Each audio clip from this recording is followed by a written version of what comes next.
Fantastic. So nice to see everyone here. If anyone would like to turn their screens on, you're very welcome. Those who have not, so we have a feeling of being together, but we won't force you to do so. It's this week we're very glad to have Rav Michael and Rav Meir with us as we continue the second Perek, the second chapter of Pirkei Avot that we began last week.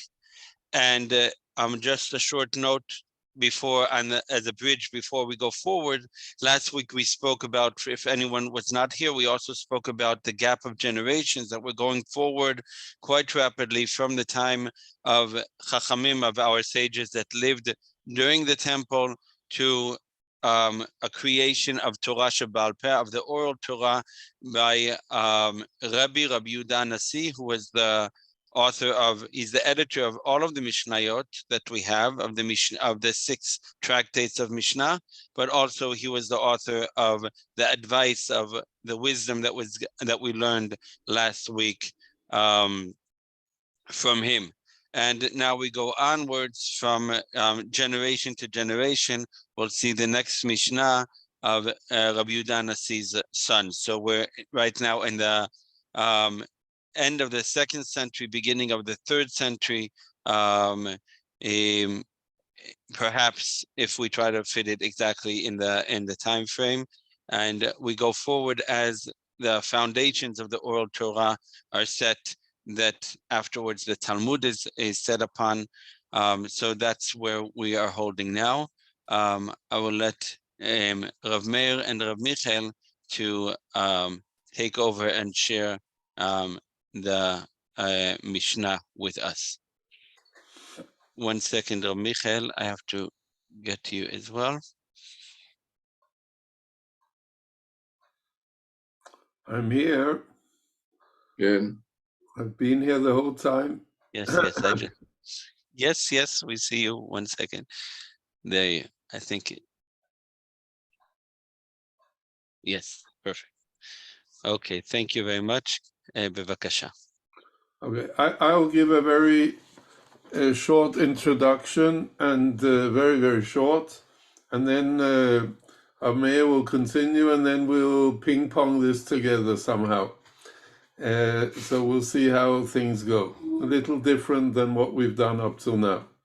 So I'll just continue a little of what you just mentioned now, that we've jumped really in. From now on, we're not going chronologically we forward. We've jumped in the time framework, and we learned in the first Mishnah, as you said, about a Mishnah of Rabbi, Rabbi Yehuda Nasi, or Rabbeinu HaKadosh, who finalized the Mishnah. He is, of course, a very, very significant personality, also because he was the accepted authority in every way and sense. He finalized the Mishnah. He was the undisputed leader, and he had a lot of power in his hand, and he really decided what of everything which had been studied up till now should be inside the Mishnah and what should not be included in the Mishnah, which was a very enormous responsibility which he took upon himself. But because of his authority, everybody accepted this. This was undisputed. He also had an enormous wealth.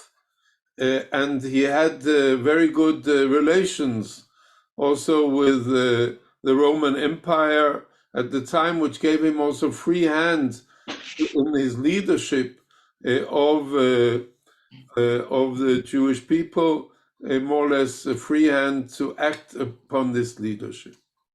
When he died, he did not want that anybody should have that kind of leadership.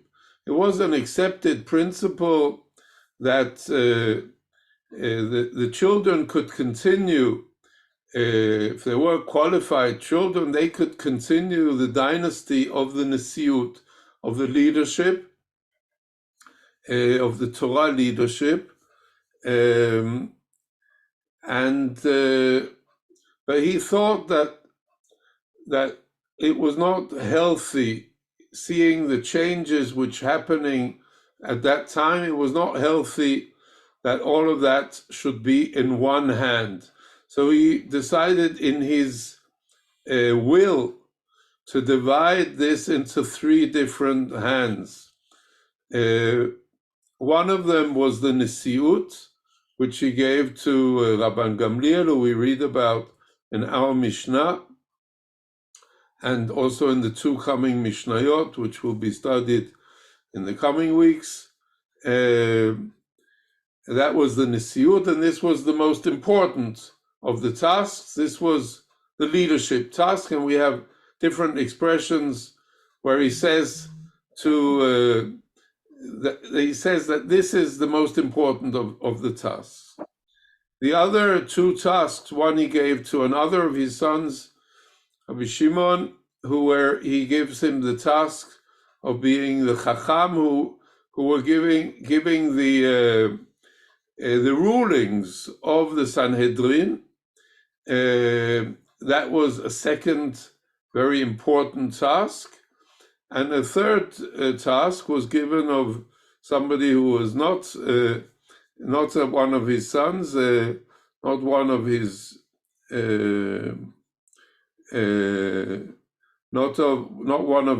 family, Rabbi Hanina ben Dosa, who was given the task of Av Bet Din. We saw in the couples that there were 2 tasks who went together, the Nasi and the Av Bet Din. So he was given the task of Av Bet Din. So they had like a triumvirate of division of power, which worked well together. And as Rav Moshe David said, we're talking about, this is the transition between the period. These are the transition rabbis of the period of the Tanaim, of the Mishnah teachers, and the Amoraim, who were the Gemara teachers, those who we read about in the Gemara. These were the transition rabbis who came after the finishing of the Mishnah, and they lived the end of the 3rd century, the end of the let me just get it right, the end of the 2nd century, the beginning of the 3rd century. There is a place, they lived in the north. Rabban Gamliel lived in the Galil, in different places in the Galil, closer to where Rav Meir lives now, in the area near Tiberias and Tveria. We have a place which we think is the place where Rabban Gamliel, this is the 3rd Rabban Gamliel, sometimes he's called Rabban Gamliel the 3rd, where he and his brother Rabbi Shimon are buried. There's a place which has been found in the archaeological diggings in the Galil, which is a very ornamented burial place, which says Rabbi Gamliel and Rabbi Shimon. So they think, and this is around the year 235, so they think that this is the burial place of these 2 Rabban Gamliel and his brother Rabbi Shimon, the 2 sons of Rabbi Yehuda Nasi. I'll just finish this short, let's say, introduction by saying that it's surprising that how can Rabban Gamliel give a Mishnah where after the ending of the Mishnah, the Rabbi Yehuda Nasi was the one who finalized the Mishnah. So how can there be a Mishnah after, in the name of his son, after the finalizing of the Mishnah? It's a big question, which has been dealt with. So I'll just quote two possible answers for this.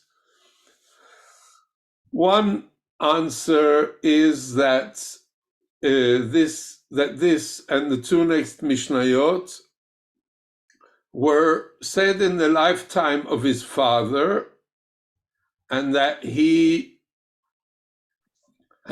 father, before the ending of the Mishnah, that his father put them into Pirkei Avot, and that later, when he got the title of Nasi and was called Rabban, which he wasn't called in the time of his father, that this was just changed. That it was changed from Rabbi Gamliel to Rabban Gamliel, that this little change was put in at a later stage because he got this title, obviously not in the time of his father. That's one possibility. Another possibility is that these three Mishnayot, which we have here in the name of Rabban Gamliel, were put in later. We have a couple of cases, really only maybe 2 or 3 cases, where there are later texts which come from texts which are not in the Mishnah, which were put in to the Mishnah, not by Rabbi Yehuda Nasi. And this might have been the case with these 3 Mishnayot, that they were put in at a later stage, not by Rabbi Yehuda Nasi, but they were fitting in to the atmosphere here of Pirkei Avot, and therefore they were put in at a later stage, like 2 other Mishnayot we have in Pesachim. So this might also be the case. This might be the case. So I'm just saying this because otherwise it's a riddle when after a text is finished and finalized by Rabbi Yehuda Nasi, how come that there is something by his son? So there are these 2 possibilities which I've seen. There might be other possibilities, but these are 2 possibilities of answers how Rabban Gamliel is here the author of these Mishnayot. The period of Rabban Gamliel was a more difficult period, also with the Romans, but this we'll talk about with the next Mishnayot and so on. It was a much more complicated, difficult period than the period of his father, and this we'll see later, but I don't want to go into this. I don't want to take time of the substance more of our Mishnah. So let's throw ourselves into the substance. Moshe David, or can you put up the text? And Rav Meir, I give you to start the substance. Okay, thank you very much, and shalom to all of you. Let's read the Mishnah. Rabbi Gamliel, the son of Rabbi Yehuda Nasi, said, "Excellent is the study of the Torah when combined with a worldly occupation. For toil in them both keeps sin out of one's mind.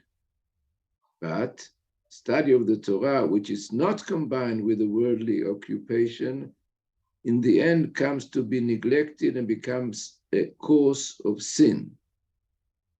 This is for sure one piece.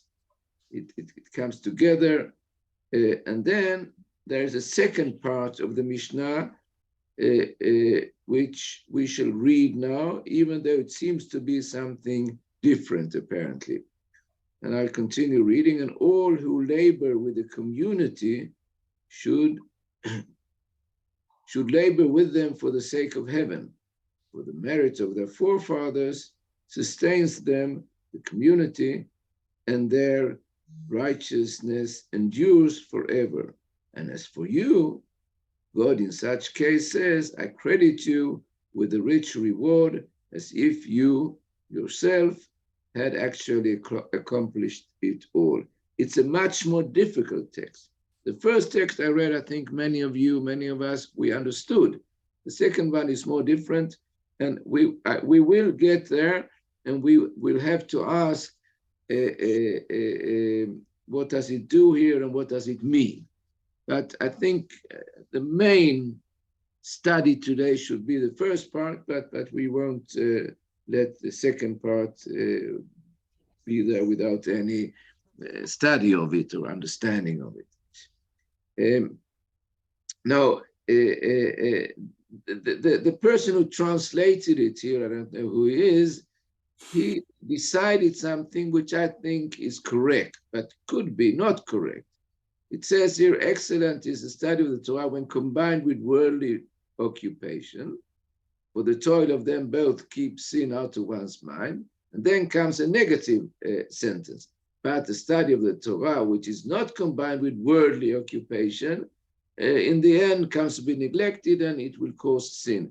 He used the word or the expression worldly occupation in both parts of these sentences, but in the Hebrew part, which you see on the left side, it says derech eretz in the first part, which he translated worldly occupation, and it says in the second part melacha, and not derech eretz.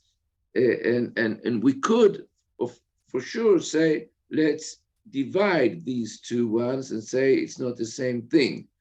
Derech eretz has different meanings in our sources. It means for sure very often work, what he calls it here worldly occupation. It also means a good way of how he is in life. He's a good man, what he does in life, and so on, what we call derech eretz. And it also have other meanings. But I think he did it in a right way.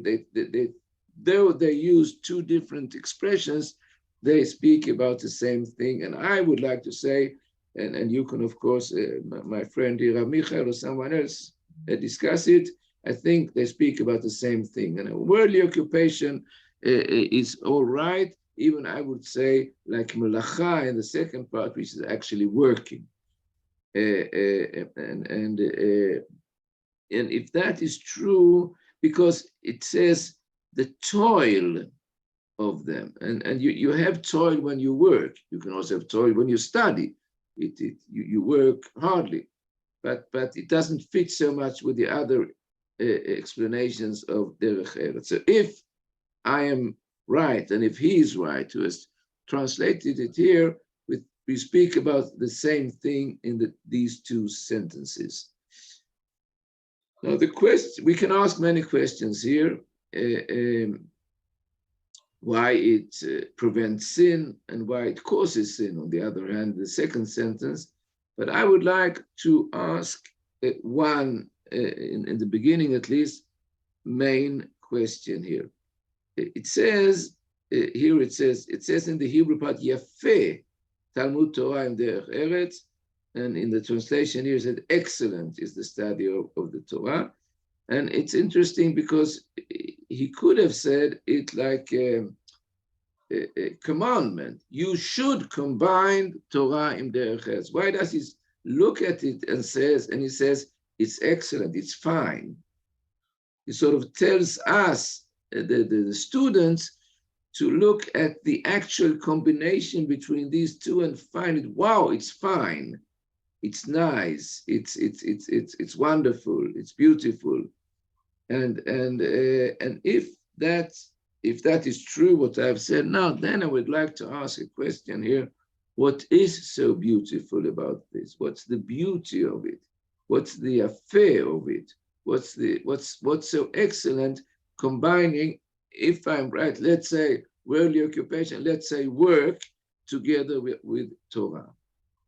And I'm not sure I can say the following, and then I would like to, if Rabbi Michael allows me, also to ask him the question, what is so beautiful with this? What is so fantastic with this combination? It is fantastic as such, and it also prevents sin. And on the other hand, if you don't have this combination between the two, it is something very not fine and beautiful, and it also causes sin. But I would like to try to understand myself, and also, and I will say a few words about it. I can start, whatever my friend prefers. What is so good about this? Why it is so good? Well, first of all, you can ask if it's so. First of all, the question is if saying that it's nice or it's beautiful, if that is a stronger expression or if it's a weaker expression, than saying that this is something you really ought to do. So maybe that's the question is this to say that, is that strong or is that weak? That's one thing I have a question to you about. And the other thing I would say is that it's really saying that if you do this, then you don't come to sin, okay? But so that's a kind of negative thing, that, okay, you don't come to sin, but it could say something much nicer. It could say somebody who does this gets pride, gets a coming world, comes to the coming world, or does a great mitzvah, or something positive, doesn't come, is just forgetting to sin. I remember I had a very, very good friend, Professor Christopher Jutterud in Norway, who was a Christian, Chassid Umot HaOlam, one of the righteous of the nations, who fought anti-Semitism and worked for all good causes in the world. And he once said to me that when you and I come to the coming world and we claim our cause, we can't claim anything that we didn't sin, because we just didn't have time. We were always preoccupied. We forgot to sin because we were always preoccupied. But that's more or less what it says here in the Mishnah, that because you are always busy either with studying or working, so you don't have time to sin. But that's not let's say, a beautiful way of saying it. I will add to your question, maybe. Okay. I have maybe some proposals for an answer, but I want to add to your question. Yes. Rabbi Michael, I'll add even more strongly that it's shocking to see that learning the Torah can lead to sin. In other words, it's in this next part of the Mishnah, it's even more than that, taking one step forward, which is quite shocking. But we're first in the first parts of the Torah. Then we'll come to that later. Wait, shwai. Wait a little. You're right. To answer your question, I would like to say that you are right that sort of the what does it say? For toil in them keeps sin out of one's mind. That's sort of the reason for it being yafe, for it being fine and so on. But I would like to make a kind of drasha on it and say that sin being prevented here is kind of a result and not perhaps the reason itself. A reason might also be it being fine. And what I mean to say, I think many of us, without being able to define it, we think it's fine. We think it's something excellent.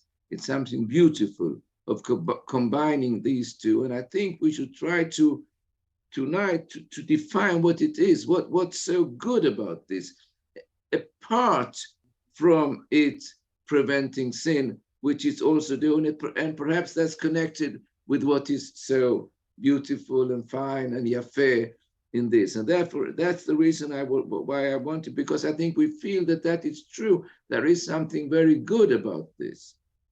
And then I turn to you again, if you have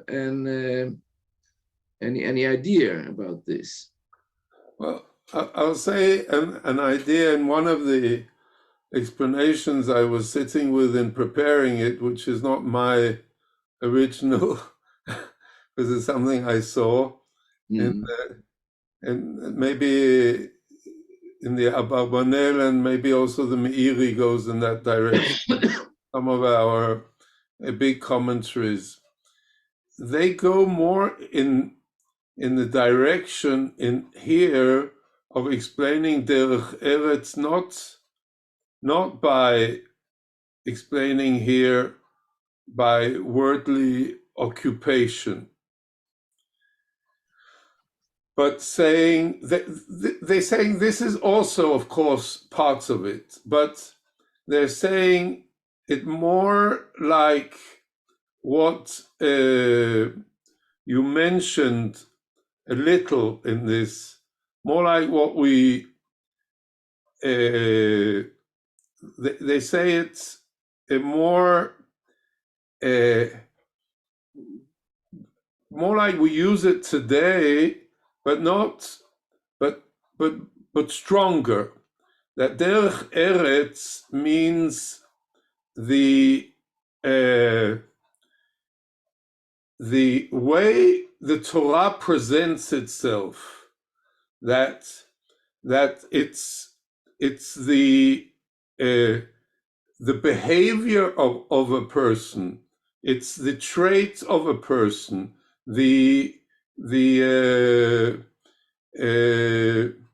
right policy. It also says that you know how to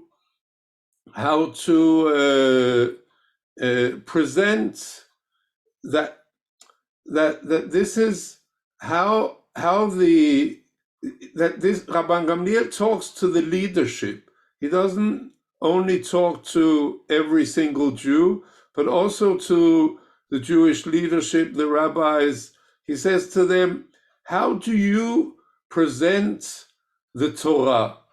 And the way you lead yourself, the way you act, the way you behave, this is in many ways the crown of the Torah. So therefore it is not something which you can say you must do, but this is beautiful. This is nice. This is that if the Torah is ugly, if the Torah is presented, if it's not something which is respectable in the eyes of the people, if it's not something, if the Torah doesn't go with decency, with honesty, then with Derech Eretz covers all of these things. If that then, and that's why the expression Yafeh is used, and that's why the expression Derech Eretz here is used, as opposed to Melacha afterwards. And therefore also the way of sin, it keeps it away, because if the Torah presents itself in an ugly way, then people come to sin, and people are turned away from the Torah. Then the Torah, people don't want to say, if this is the Torah, then we don't want to have anything to do with it. But if the Torah is beautiful, then this is a Torah which is combined with Derech Eretz, then this is a Torah which we want connected to. And I think this is it's also a parshanu, it's a drash, but I think it fits well. Very, very well. Thank you. You do agree, though, that it's a vav here, and that it's something that is not included naturally in the word of Torah. It's Torah and a behavior, a good behavior, a gentle behavior, and so on. It's Torah im. Talmud Torah im. Im, yes, im. Sorry, yes, yeah. Im, yeah.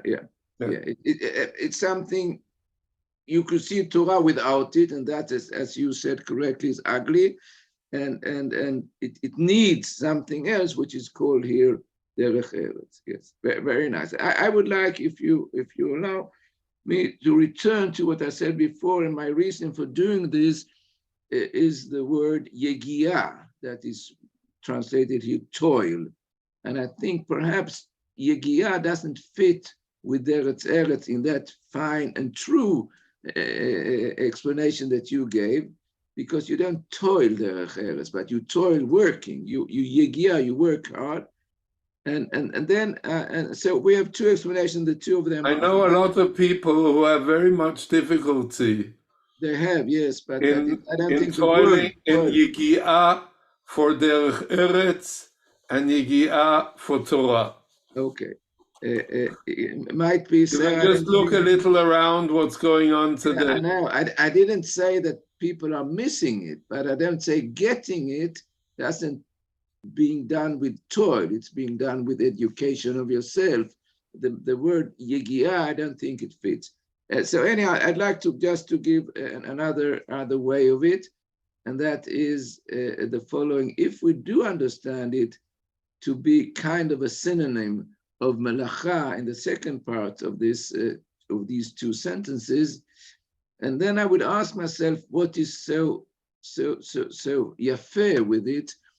And I think it's something, as I said before, that you feel, but perhaps not. We don't know how to define it exactly. So I would try to throw a few sentences where I feel it fits in.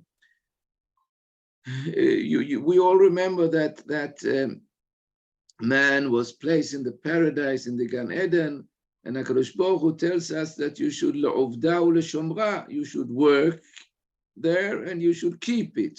Now, what does working in the paradise mean? So the great commentators, such as the Radak of David Kimchi, he says it's working agriculture. You work there. There are trees, there are fruits, there are vegetables, he says, and you work.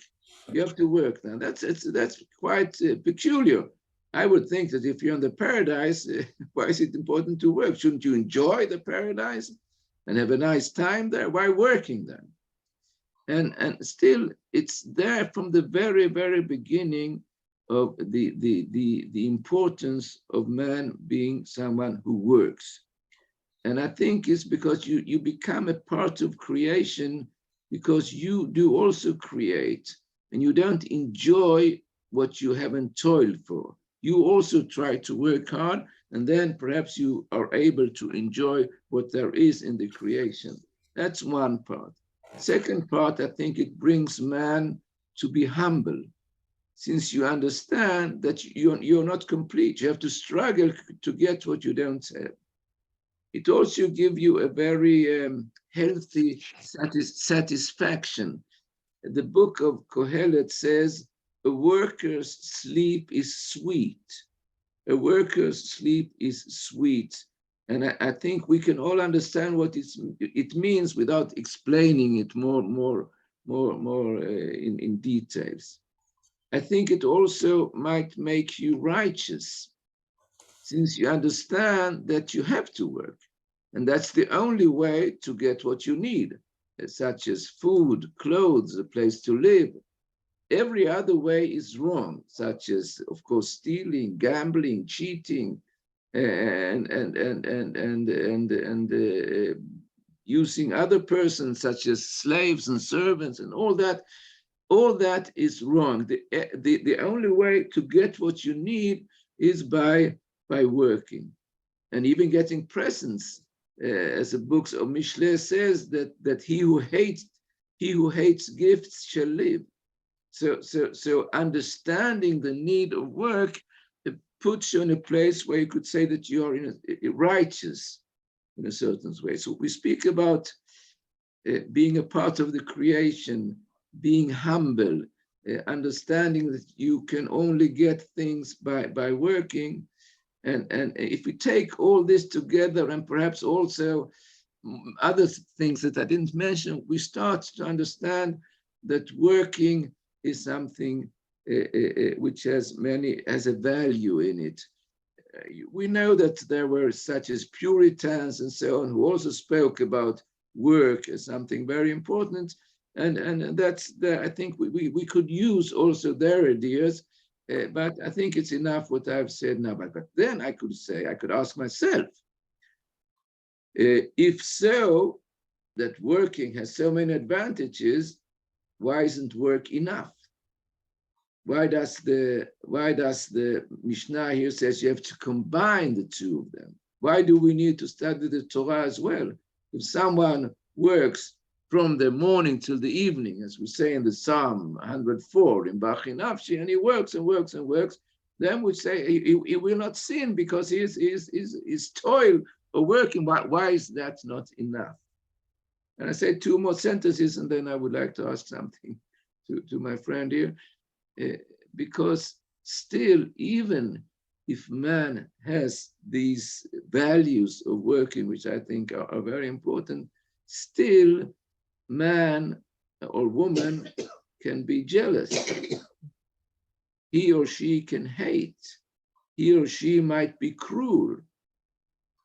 He or she might all of a sudden come to a place where he loves money very much. And therefore, you need to meet day and night the holy theory of the Torah, the theory of being a righteous man or woman, really. And therefore, there is something correct and beautiful in that combination. Studying Torah educates man, teaches him what is right and what is wrong, and what is beautiful and what is ugly. And therefore, work has all the advantages that I mentioned before, but the combination is the right thing. And that then we have to ask another question, which I will soon turn to my friend here, Rabbi Michael, and ask it, and that's what Moshe David asked before.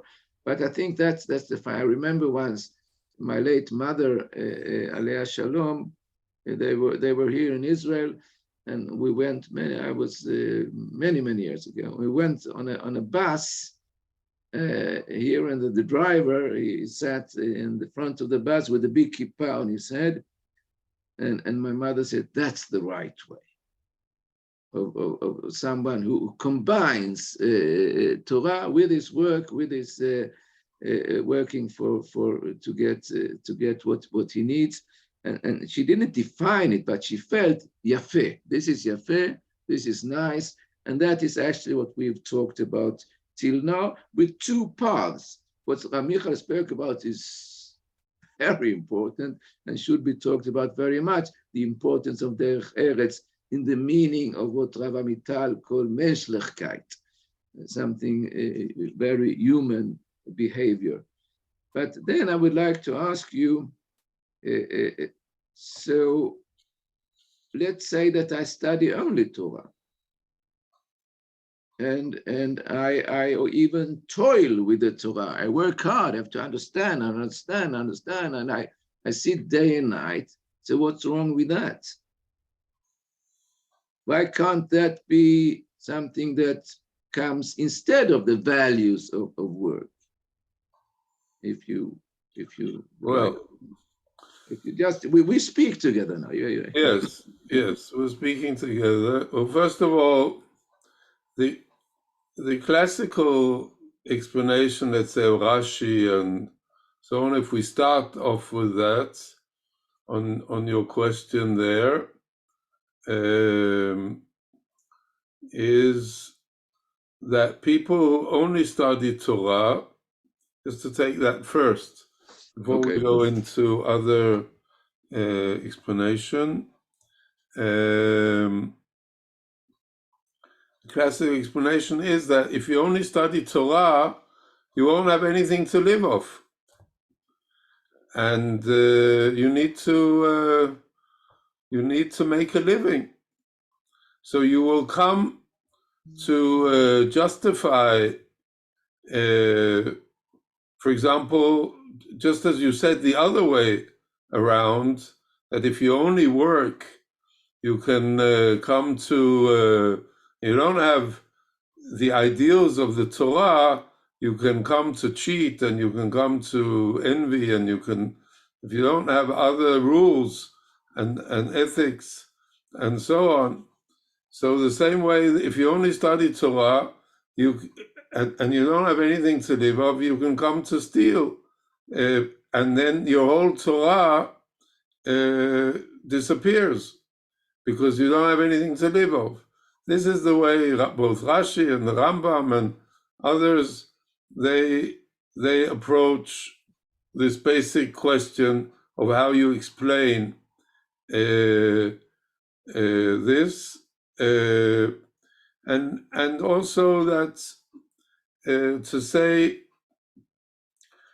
also a thing which we know, that it is very, very difficult for people only to study Torah, really from morning to night, not to do anything else than studying Torah.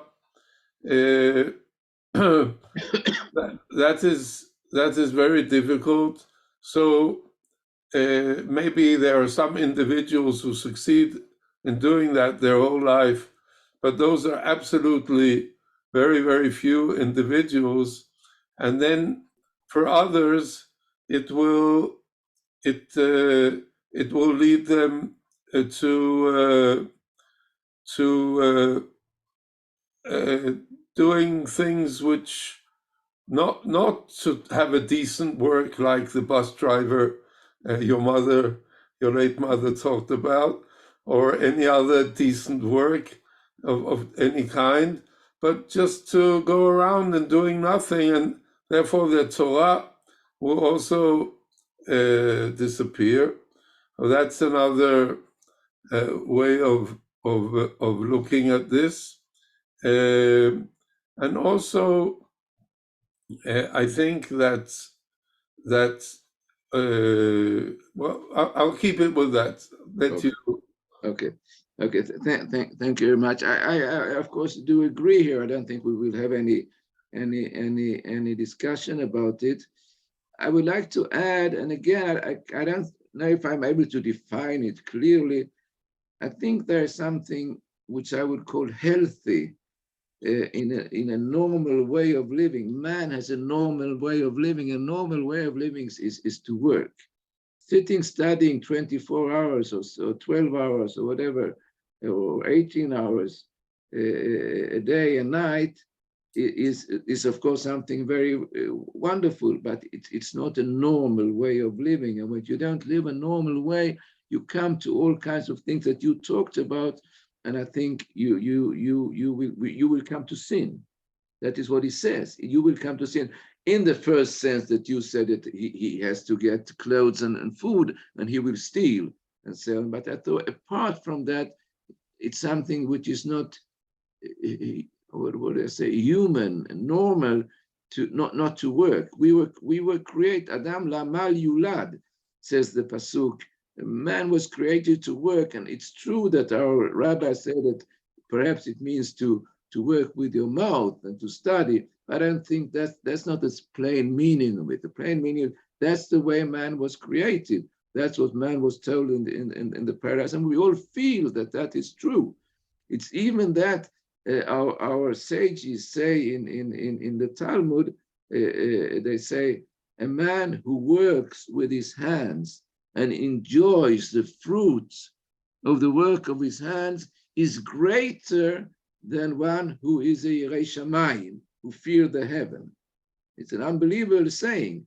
And I think he wants to say, first of all, you need this healthy and normal thing that you work and you can enjoy what you work, and then you can go to higher places. But Yirat Shamayim as such is not enough. Again, you sort of need the two of them.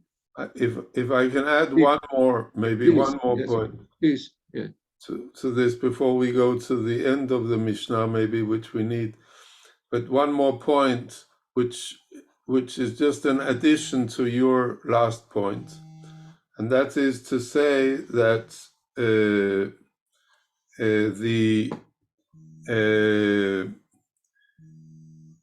that somebody who has a healthy approach and works and teaches Torah and learns Torah, when he or she goes and teaches Torah, the Torah which you teach is more, it goes a little to what I said before from the Barbanel. The Torah you teach is much more healthy, much Yes. more powerful, because it's connected to life. It's connected to, it's not something which is closed into just something.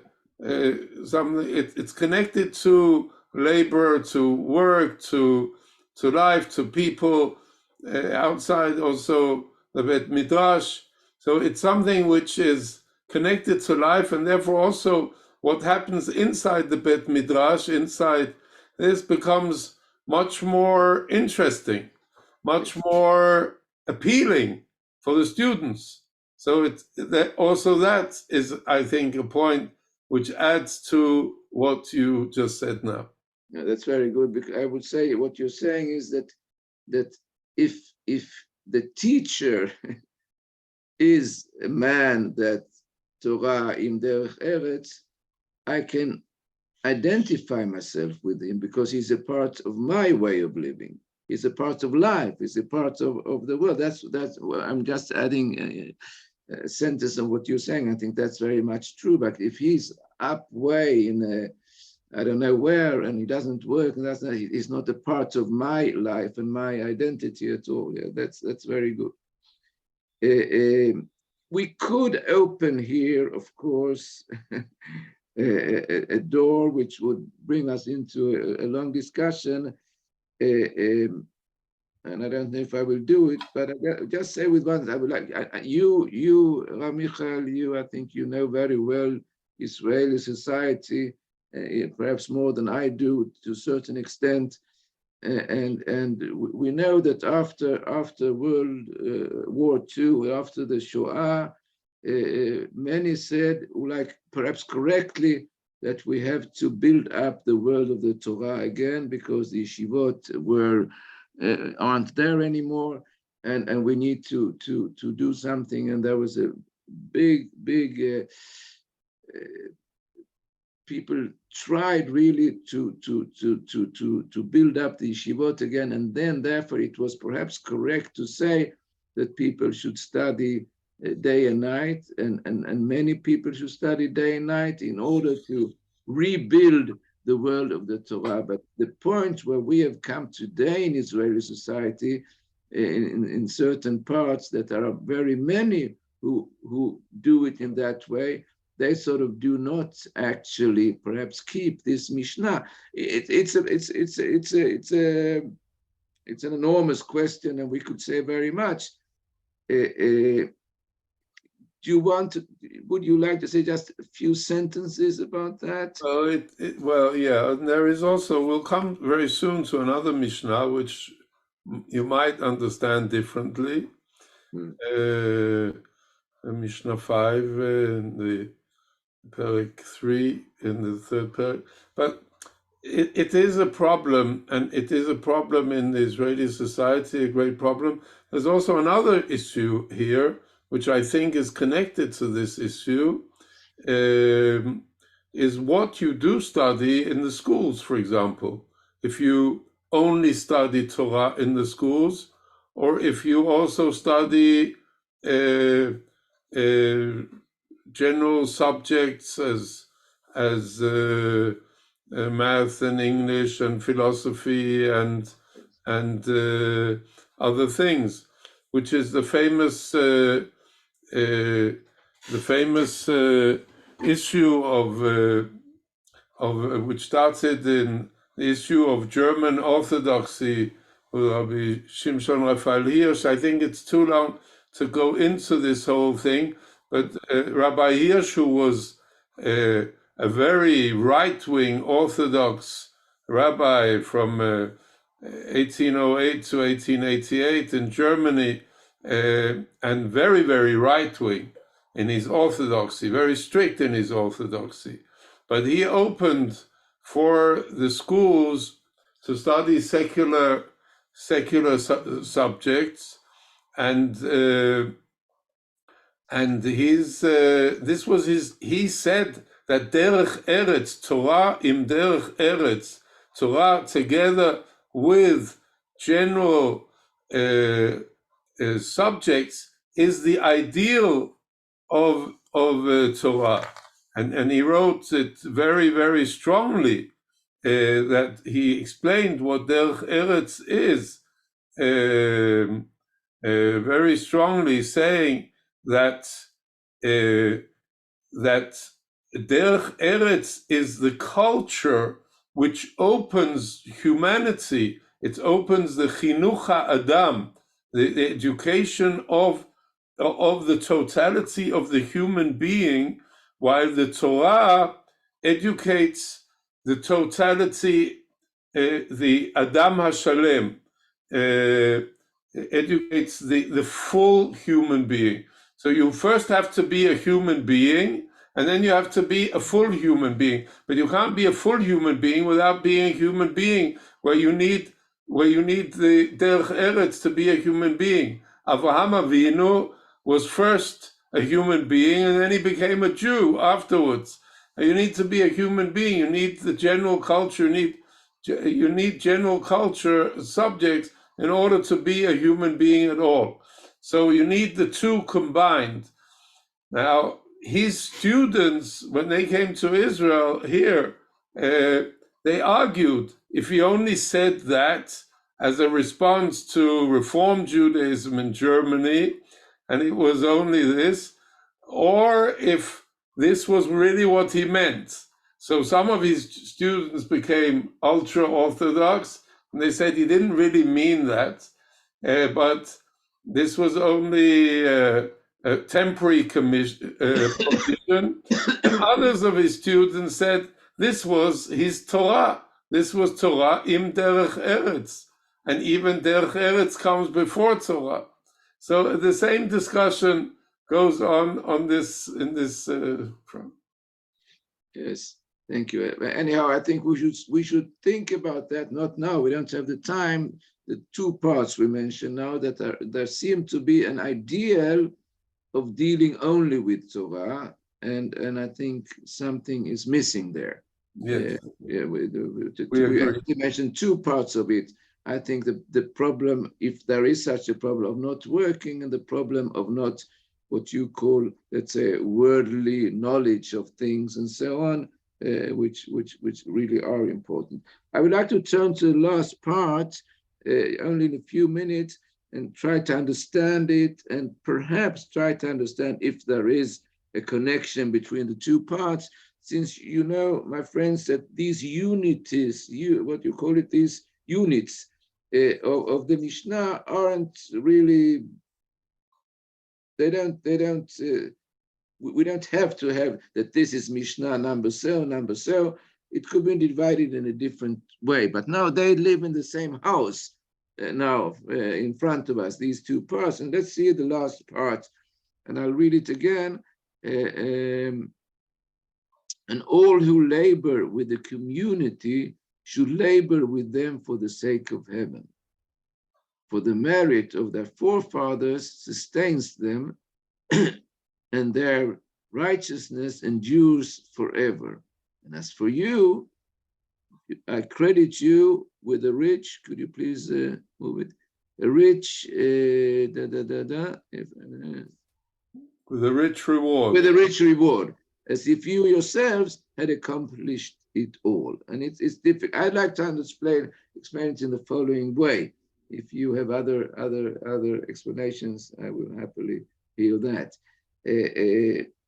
I think working with the community, that is, let's say, improving the community, to work for the community, or even improving society as such, is of course of great importance. Many did it, and they had a good intention, but it went wrong because they did it, they weren't humble enough. And they didn't understand that the community is much greater than they themselves. That is, if you come to work for the community, to improve it, to do things that should be done with the community, to help society to be a better society, that's wonderful. But you have to understand, as I just said, that society as such, or community as such, is much bigger than you are. They have forefathers. They have generations after generations who built that community. And then you come along and say you want to do something. That's very good. But you have to know that they have merits without you. They have importance without you. They are a good thing even without you. And therefore, if you work for the community, it can't be in a way that you think that since I work for the sake of community, they are in my hands and they are beneath me. No, you are for them and they are not for you. And that's the way the Mishnah says is listen, it's not because of you only. They also had forefathers. They have, for every generation, did something to build this community. And if you think in that way, then HaKadosh Baruch Hu, God will give you a reward as if you had done it, but it's not your work only. You came on a certain point and you did something very good, shkoyach, that's good, and perhaps that is what the Mishnah here says. And then the question is, what's the connection with the piece beforehand? And I'm not sure. It might be. I would like to say the fact it's a matter of being humble. That is also to know that you need to work. Creation is something much bigger than you. You are part of creation. You stand in front of God. You stand in front of your neighbor, the other, and therefore you need to work. I now go back to the first one. You need melacha. You need derech eretz, because you know what your part is together with all the others. It's not only you. The same thing counts when you do something very positive. You work for the sake of the community, but you should know who you are and who they are. Perhaps not. If you have something to add, well, maybe just add that it's a very interesting form. The end of the Mishnah, just to look at it. First of all, it used the expression beside on the top of what that you have to do it for the sake of heaven, which means that you don't do it because you want to be famous or because you want to get something out of it or profit or something. And then there is it's a very interesting form which we don't usually see in the Mishnah, that here suddenly Rabban Gamliel comes in and talks, let's say, in the name of God. It's a very, very surprising thing. How can Rabban Gamliel say this in the name of God? that God says, I will credit you with the rich reward. How does he know what God credits? How come? How does this? So there are all kinds of explanations which are too long. It's too long to come into this. But I think the idea is that he's saying he's in the general. The question is if it means really that God says that there are other versions of this Mishnah than what we have in our text here. But I think that what is the idea is that maybe you'll say if everything is because of the righteousness, as you explained, the righteousness of the forefathers of the community, and this, then what? Then why do you need me? Why do I need to do anything? Okay, maybe and maybe I'm not good for it. Maybe I'm totally useless. So there still Rabban Gamliel comes and he wants to say, well, you it's as if it's as if you have done it, although it's not really because of you. It's because of the forefathers of what has been done of the community, the forefathers of the community, and so on. It's their credit. It's not you. But if you really do what you should do, then, and you do it for the sake of heaven, then it is as if you have done it. You haven't really done it, but it's if you have to do your thing. You have a role to play, and whether you succeed or not, if you do it with the right intentions, not in order to have fame or you do it for the sake of heaven, and you know that it's not really because of your own credit. If you do that, then God will also reward you as if it was you, if it was you. Very good. I'd like to. I think time has come. I'd like to end with one thing, and that is one shouldn't think that because of the merits of the forefathers there is nothing to do. Right.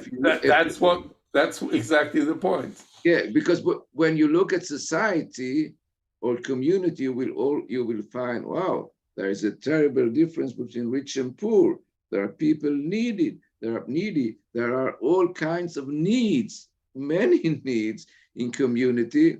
So you can, but still, the existence of community is because of the merits of the forefathers who did what they did at their time. Everyone gives his time, so we shouldn't think that okay, they did, so it's all fine. It's not fine at all.